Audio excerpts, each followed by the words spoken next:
Hi, welcome to the quick walkthrough of techstack planner template. In this template, you can keep your tech stack intact. So over here, we have got different sections over here. First of all, we have the technology section where you can enter the details related to the tech you are using.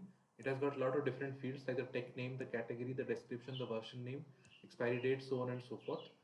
And then you have the users section where you can enter all the details related to the uses of the tech particularly used for your business. And then we have the support section where you can enter the details of the support section where you can contact the related support staff for the tech. Then we have security. Here you can put all the security details related to every tech that is being used. And underneath this, we have a performance and planning section which shows the performance, how the tech is performing for yourself.